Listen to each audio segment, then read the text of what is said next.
and foremost, on behalf of my delegation, I want to thank the government of St. Kitts and Nevis for receiving us and arranging and coordinating visits to the different sites that we visited. In particularly, I would like to thank Minister Samuel Duggins and Minister Eric Evelyn of Nevis and their staff. I also want to thank the farmers who welcomed us at their properties and took the time out of their schedule to explain us the particulars of this business and in great detail. And last but certainly not least, I want to thank the entire delegation, including our very own Mr. Jocelyn Richardson, who is currently working in St. Kitts, for his assistance and input before and during our visit. The main purpose of this visit was to get information on how agriculture sector on St. Kitts and Nevis is organized and how it functions in practice. This is important information that will be used for my ministry to establish a full-fledged agricultural department in line with the CAFA committee that was established in Parliament just last year through MP Westcott and myself. Another purpose was to discuss potential collaboration with our sister islands with regards to import of agriculture produce and exchanging knowledge. I will allow the delegation members to also share their experience briefly, and I believe I can speak for them when I say that the visit was very fruitful, right? And insightful. We'll explain the fruitful part later. The main takeaway of our visit was that agriculture can and should play a major role in the nation's development and self-reliance, and that there is a clear role and responsibility for government to facilitate this. Saying and believing this is one thing, but seeing and experiencing it firsthand, what a country the size of St. Kitts has been able to accomplish with the agriculture sector, was very informative and awe-inspiring and encouraging. Based on the information gathered and insights gained during our visit, our policy advisor, together with my cabinet, will establish concrete action points for short-term execution, taking into account the current agricultural policy. I'm just giving you an introduction, but I would like for you to hear it firsthand from our policy advisor, what the experience is, what the situation is with agriculture in St. Martin. So our current status, the last 14 years, and I say 14 years because that's how long our agriculture department has been established, and where we are today, what his experience was over there, and what his takeaway based on the last 14 years, what he sees we can do for the country moving forward. That will be the same thing across the board for both the farmers, what their background is, what they're doing here at St. Martin, what their experience, and what their takeaway was, and how we move forward. Thank you. To piggyback on what the minister said, of course, we've always had some form of agriculture on the books. It hasn't been optimal, it hasn't been, or it can be much better. This has been there even prior to 10-10-10. Now, this is on paper. We've also had, let's say, field officers in the field that some of the farmers are aware of. Nowadays, they are the ones who would give you permits or issue permits for animals to come in, just to give an example. But they do visit farms, but it's on a very, very small scale. What we were able to see in St. Kitts was really a demonstration, I would say, of what is possible. And a lot is possible. A lot is happening, a lot is going on St. Kitts right now and for some time. It's very close by, and so it's really, I would want to use the word amazing to see that so close, but still so far, there's so many good things taking place. So again, I'll thank the minister because it was definitely her call to go on this fact-finding mission where we were able to meet with key persons from the agriculture ministry, but also farmers. We got to hear their opinions, their concerns, their cries, their what they're happy about, et cetera, et cetera. So it gives us sort of a extended framework, I would want to call it, on what we can do, sort of how we can do it, I would want to say. But the idea is not to necessarily copycat 100% because they have specific procedures, regulations in place that we don't at this current moment that we may need to adapt here and there moving forward. So it's a work in progress. The department, at least the policy department, particularly in the last 3 years, I would want to say we've been very busy, very active with regards to agriculture.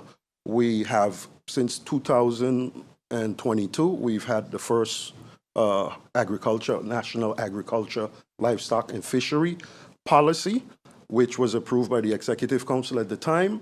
It is being implemented with the team at the departments. We are trying to implement as much as we can. I won't go too much into details because there are some technical aspects where we've been doing some research, assessments, et cetera, but this trip definitely brought the farmers closer to what has been happening in the office, because that has always been a goal. How do we get the paperwork to the field work?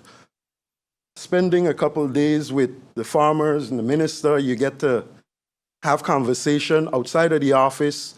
You get to work on ideas in a way that you don't normally get when you're in the office, and it's more based on official approaches and red tape.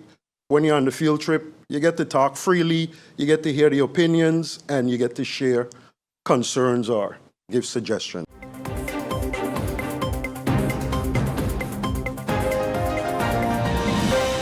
That you were engaged in discussions with the chief inspector regarding how to move forward with this very troubling and worrying gun crime violence situation. In the interim, I know that there have been several proposals that were made to the ministry, some of them from some members of parliament regarding pilot programs, legal help desk, community programs, and so forth. Are these things that you are also looking into? Yes. Yes, and saying so, I can just give you a highlight. And not Chief Inspector, but Chief Commissioner John. My apologies. Chief Commissioner John and I sat, and we're, of course, I have the same background as him. He's more experienced than I am. And basically, we sat with the starting case from St. Martin, the setup of St. Martin, and where all the concentrated violence and gun crimes, so not only gun crimes, but other armed robberies, violence with a knife, etc., has taken place, where we're going to concentrate on having a special and having team that will be concentrated in those areas. I also decided that we're going to do a multidisciplinary team. So not only that, because we have gebrek aan personnel, we have a shortage on personnel. So of course, I suggested that we sit with the commander of the Kamar, of the Koninklijke Marechaussees, also with the customs, also with immigration, that we also on the same line with who have what type of authority, so that we can see that the people of this country can see vigilance is in a place. I ask that we work more proactive than reactive. This is something that should have been done before, but however, it was not done. We have the motivation within the organization. My job is to keep the motivation high, and exactly that is why I'm commending my officers for a job well done from all aspects, from the prison, from customs, from immigration, from the police. They're doing a tremendous job. I've also had the privilege to also speak to the management of the Coast Guard as well, which I also requested that we have more we have more alert on the waters, that the people of this country can see, listen, our people are out here doing our utmost best and working for the country. Thank you, Minister. Emily, you have the floor. Good morning. We've seen that there's a hurricane that passed through the Caribbean early, very strong hurricane. It is the responsibility of Minister of Justice, I believe, to set the guidelines for campaigning in terms of billboard placements, Yes. etc. We've already started to see those materials Yes. go up on the roads. What is your approach to ensuring that those campaign materials don't become hazardous in an active hurricane season? And do you have a campaign guideline policy out already? Well, basically, there is a guideline that is already out, if I'm not mistaken. I already signed it and sent it out. It's supposed to be published, also under the preview of the Council of Ministers. In case of a hurricane situation, everyone already knows that within 2 days prior or short after notice of the hurricane watch, everything is supposed to be removed.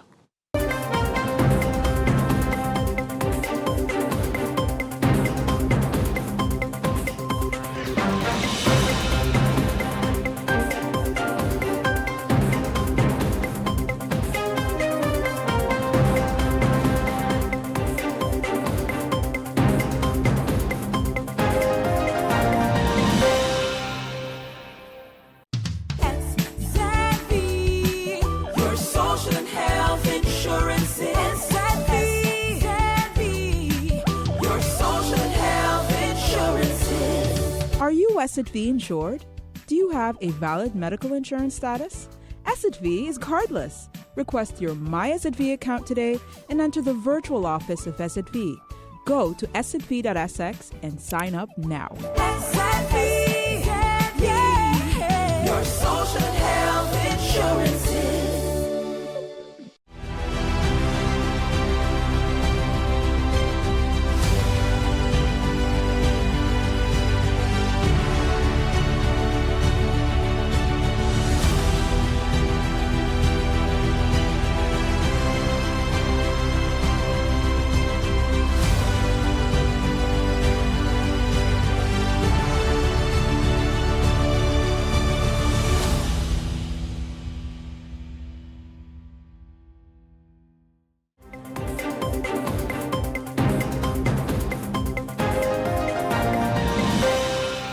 If I may ask another question that is also affiliated with your ministry. Since taken office, can you tell me how many bus and taxi licenses were issued? And if not, will there be any? Because this is the norm during the campaign periods. I'd like to know if you will be issuing or if you did, and if any moratorium have been lifted within the Ministry of TED. I'm going to repeat what I mentioned before. Prior to the former administration bringing in so-called cleaning up, it was at 365 taxis. It is now at 521. The buses were at, I think, about 100 and something, and now they're well over 200. I mentioned also in the meeting that I will not be issuing any permits because I'm busy assessing how the process is being done and also assessing what we can do to make sure that this never happens again. Because what we've been able to assess is that they never spoke to the stakeholders. Both markets are saturated.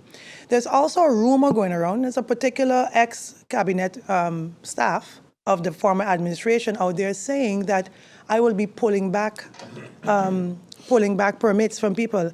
That I will not be doing either. I am merely assessing the entire situation. I will not be taking food from anyone's table. Let's make that abundantly clear. But I will make sure that the next time that this happens, we will do it in a structural way. This minister who is in a campaign situation right now will not be issuing licenses, which I can, because the cap is at 550 and you have 521. I can do it, but I will not do it. I'm not looking to get votes by giving out or taking away. No, that's not my style. I won't be doing that. I'm merely looking at the policy and making sure that this will never happen again. I've also met with the Taxi Drivers Association. They've asked to increase their tariffs because the inflation is high. Things are tough for them, and they're all scrambling. So that's something too that I will be looking into, working on internally with my team.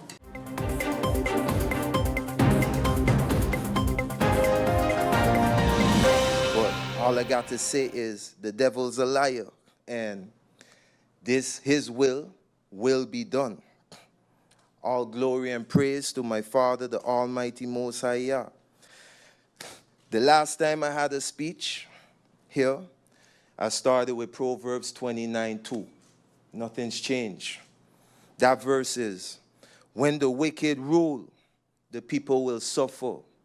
The people will cry, they'll be sad. They'll be poor and they'll mourn.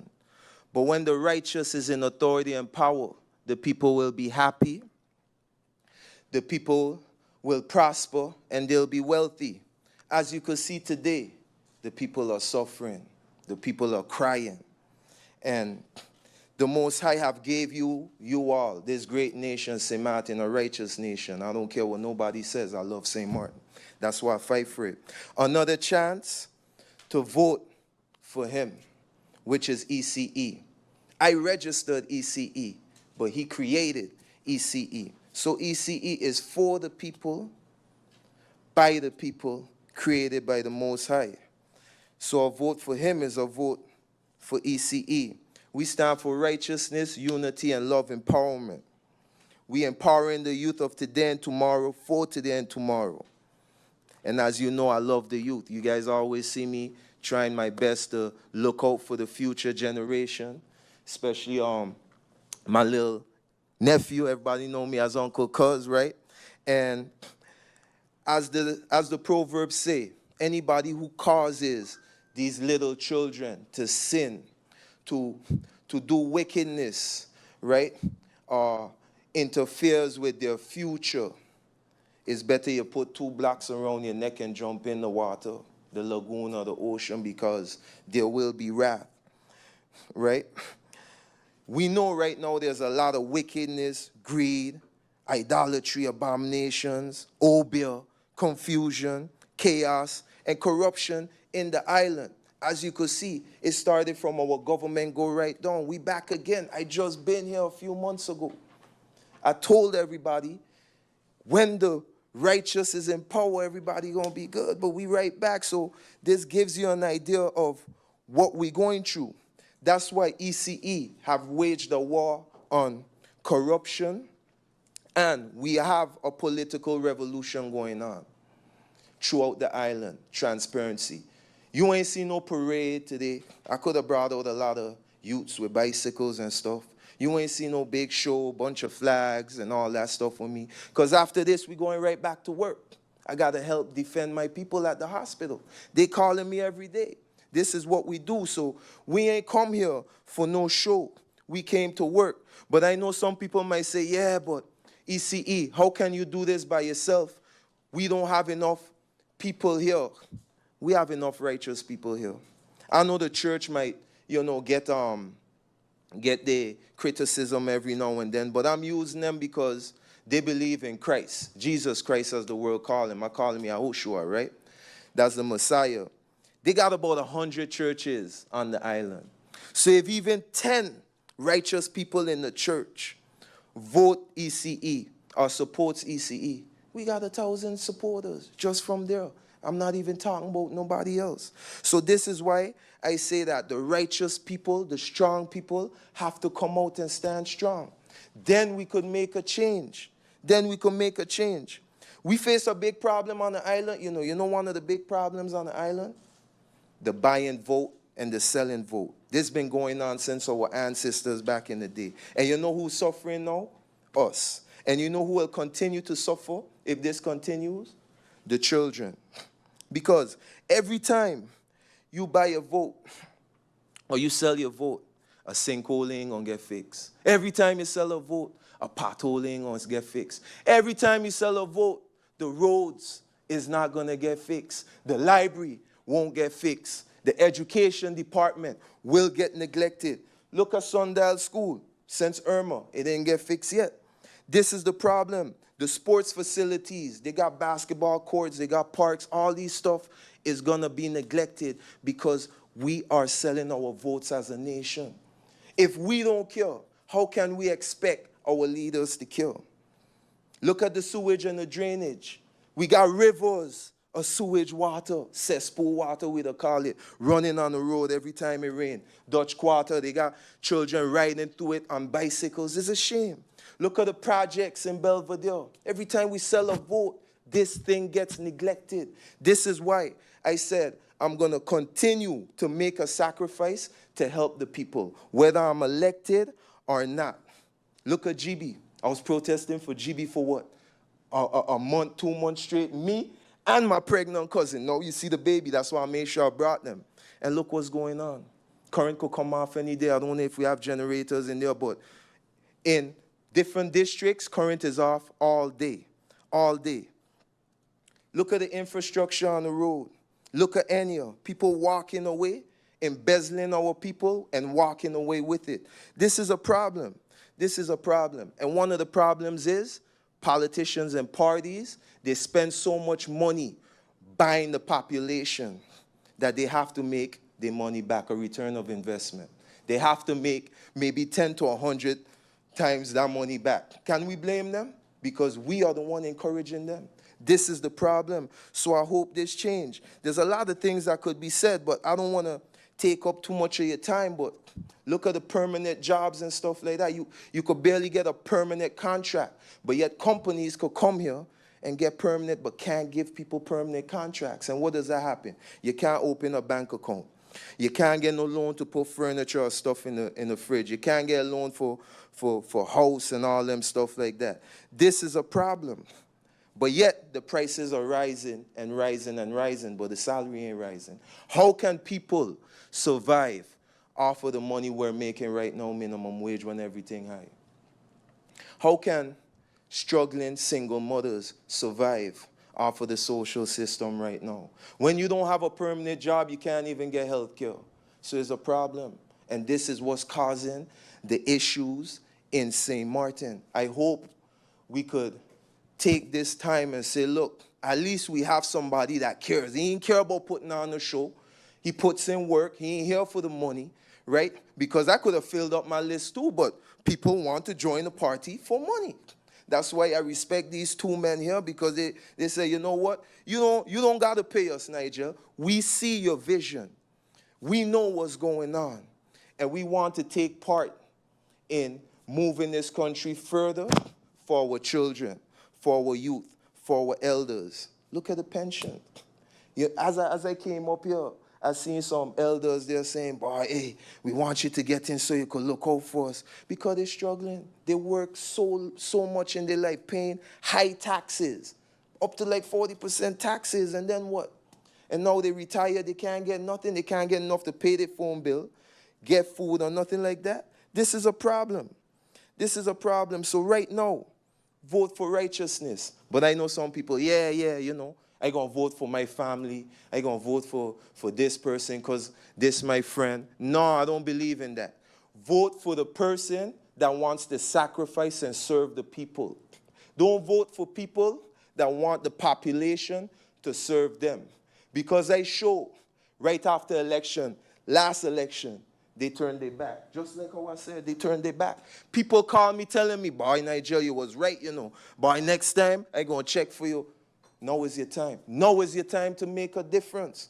Now is your time to make a difference. So vote for righteousness. And right now, I want to tell my people, we're losing unity on the island. People got to love people as much as they love themselves.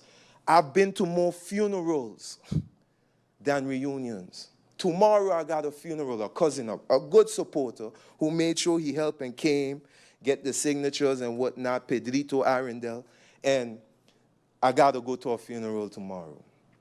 So this is a problem. So I hope the people could see what's going on. One more thing I want to say. Our politicians get paid too much. Why are they getting paid so much and the minimum wage is so low? That to show you is like a slavery going on.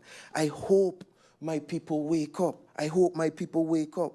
And just remember, today, the difference between ECE, I'm not no longer the one-man party, so the difference between ECE and the other political parties, we was working before elections, we continued working after elections, and we're going to continue working after these snap elections for the people. That's all I got to say, and thank you for having patience with me, because I know a lot of people thought we wasn't going to make it, but like I said, the devil is a liar, and God's will be done.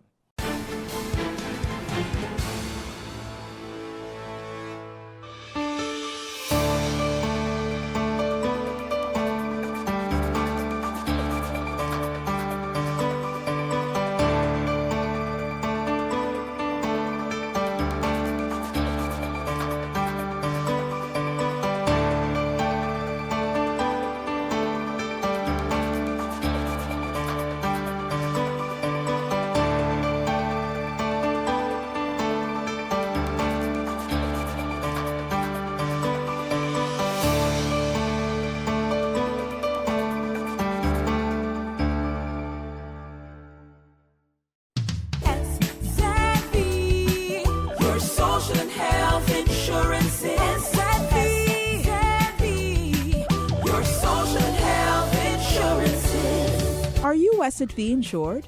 Do you have a valid medical insurance status? SXV is cardless. Request your My SXV account today and enter the virtual office of SXV.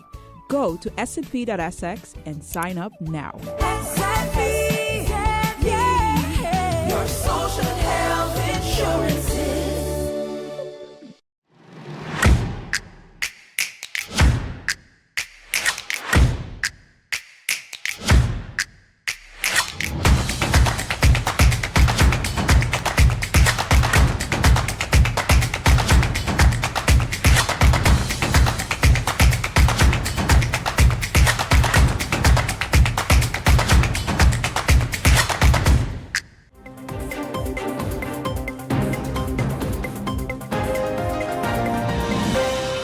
It was a positive moment.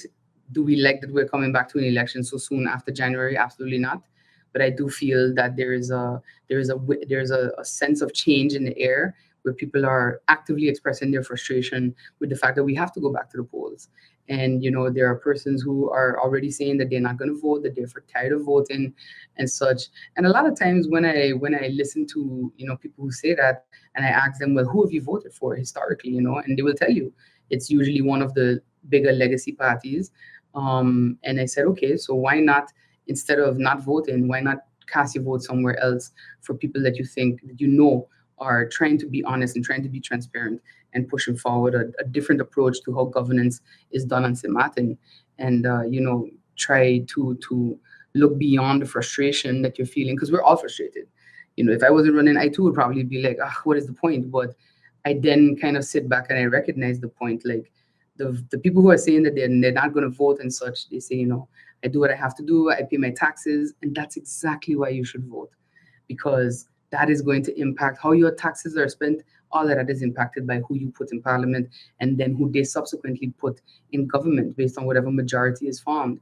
And I said it earlier today on Electra, it starts with that. It starts with putting in representation that is going to focus on installing ministers that are coming from a perspective of integrity, from a perspective of making decisions that are right, that are not popular, but that are right for the country. Because many times what you'll find, whether it's in business, in your personal relationships, in politics, the right thing to do is the most uncomfortable thing to do most of the time. So it's not going to be a decision that anyone is going to be happy to make, but you have to be able to also justify yourself and say, well, this is why this is happening, and lead with the truth, essentially.